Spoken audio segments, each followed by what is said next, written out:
లాగానే ఇప్పుడైతే పుత్రవాత్సల్యం అయితే మనకి దక్కుతుంది కదా అని సంతోషపడతారు.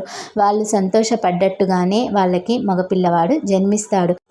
ఇదంతా చూస్తున్న పార్వతీదేవి శివుణ్ణి అడుగుతుంది, హే నాథ, మీకెందుకు ఇంత పక్షపాతము? చేపలు పట్టేవాడికేమో 7 పుత్రులని ఇచ్చారు.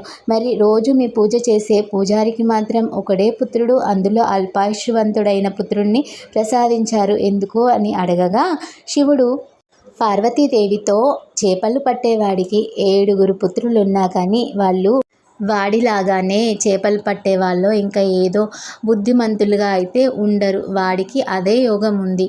కానీ ఈ బ్రాహ్మణుడికి మాత్రము ఒక్క కొడుకే పుట్టినా కానీ ఆ పిల్లవాడు ఎంతో వేద విద్య నేర్చుకొని వేదాభ్యాసం చేసి పండితోత్తముడవుతాడు అని శివుడు పార్వతితో చెప్తాడు.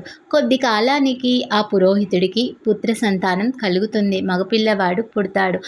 ఆ పిల్లవాడు రోజు రోజుకి పెరుగుతూ ఉంటే ఎంతో తేజస్సుతో బుద్ధిమంతుడుగా కనిపిస్తూ ఉంటాడు. ఆ పిల్లవాడికి 5 ఏళ్ళు రాగానే ఆ పిల్లవాడిని విద్యాభ్యాసం కోసం వేద పాఠశాలలో చేర్పిస్తారు. అక్కడ వేద పాఠశాలలోని శిశువులందరికన్నా ఈ పిల్లవాడు ఎంతో స్పష్టంగా వేదం ఉచ్చారణ చేయడం వల్ల వేద పాఠశాలలోని గురువులందరికీ ఉత్తమ శిష్యుడుగా ఉంటాడు.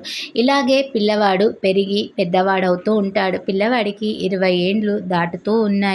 ఇంకా వాళ్ళ అమ్మ నాన్నకి బాధ మొదలవుతూ ఉంటుంది. కానీ పిల్లవాడి ముందు వ్యక్తం చెయ్యరు. అయితే ఆ పిల్లవాడు మంచిగా వ్యవసాయం చేస్తూ తల్లిదండ్రులను మంచిగా చూసుకుంటూ జీవనం గడుపుతూ ఉంటారు. అయితే ఇదే సమయంలో ఆ ఊళ్ళోని ఒక బ్రాహ్మణ కుటుంబంలో ఒక అమ్మాయిని కూడా వాళ్ళ తల్లిదండ్రులు అంతే సంస్కారంతో పెంచుతారు. ఆ అమ్మాయి రోజు నిత్య దీపారాధన పొద్దున సాయంత్రం చేస్తూ ఇల్లు చక్కబెట్టుకుంటూ తల్లిదండ్రులు చెప్పిన మాటలు వింటూ ఎంతో భక్తి శ్రద్ధలతో నిత్య దీపారాధన చేస్తూ ధార్మికంగా ఉండేది. ఆమె రోజు ఇంటి ముందు సాయంకాలం సంధ్యా సమయంలో తులసి చెట్టు ముందు ముగ్గులు పెట్టి ధూపదీప నైవేద్యాలు చూపిస్తూ ఉండేది. అయితే ఒకరోజు ఆకాశం నుండి తులసీమాత భూమిపైకి వచ్చి ఆ ఊర్లో తిరుగుతూ ఉన్న సమయంలో సంధ్యా సమయంలో ఎవరి ఇంటి ముందర కూడా తులసి చెట్టు ముందర దీపం ఉండకపోవడం, చీకటిగా ఉండడం చూస్తుంది.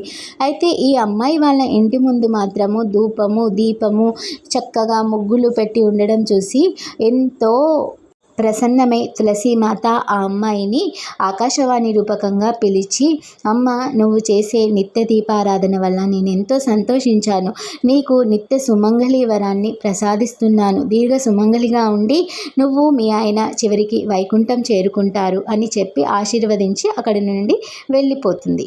అది విన్న ఆ అమ్మాయికి ఎంతో సంతోషం అవుతుంది. ఇక్కడ ఈ బ్రాహ్మణ బాలకుడికి